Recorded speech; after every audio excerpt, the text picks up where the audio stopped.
নমস্কার আপনাদের সকলকে। আপনারা সবাই জানেন যে রাষ্ট্রপতি কালকে আমাদের বাংলায় এসেছিলেন এবং আমাদের বাংলার মাননীয় মুখ্যমন্ত্রী মমতা বন্দ্যোপাধ্যায়ের সাহায্য না পেয়ে তিনি এক ঝুড়ি অভিযোগ মাননীয় মুখ্যমন্ত্রীকে নিয়ে তিনি উগরে দিয়েছেন এবং দেশের প্রধানমন্ত্রী থেকে শুরু করে শুভেন্দু অধিকারী থেকে শুরু করে বিজেপির একাধিক নেতা, একদম ছোট মাঝারি সেজো বড় সবাই মোটামুটি মমতা বন্দ্যোপাধ্যায়কে নিয়ে একটা লেখালেখি শুরু করে দিয়েছে। কি না, মমতা বন্দ্যোপাধ্যায় নাকি রাষ্ট্রপতি দ্রৌপদী মুর্মুর একটা জাতি সম্প্রদায় বলে নাকি তাকে মাননীয় মুখ্যমন্ত্রী নাকি সম্মান করেনি।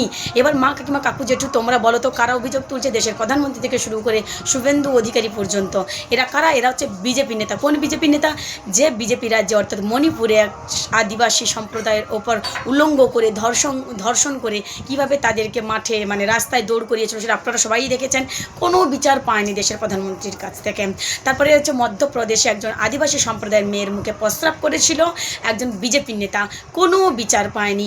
আমাদের তৃণমূল কংগ্রেসের বীরবাহ হাসদাকে বিজেপি নেতারা অপমান করেছিল। শুভেন্দু অধিকারী থেকে শুরু করে দেশের প্রধানমন্ত্রী থেকে শুরু করে এখন যেমন মমতা বন্দ্যোপাধ্যায়কে নিয়ে অভিযোগ তুলছেন যে মমতা বন্দ্যোপাধ্যায় নাকি সম্মান করে না, অসম্মান করে, অপমান করেছে। এটা শুধুমাত্র একটা মানে জাতিকে অপমান নয়, একদম সমগ্র আদিবাসী সম্প্রদায়কে অপমান, জনজাতিকে অপমান করেছে। মানে দেশের প্রধানমন্ত্রী এমনও পর্যন্ত লিখে ফেলেছে।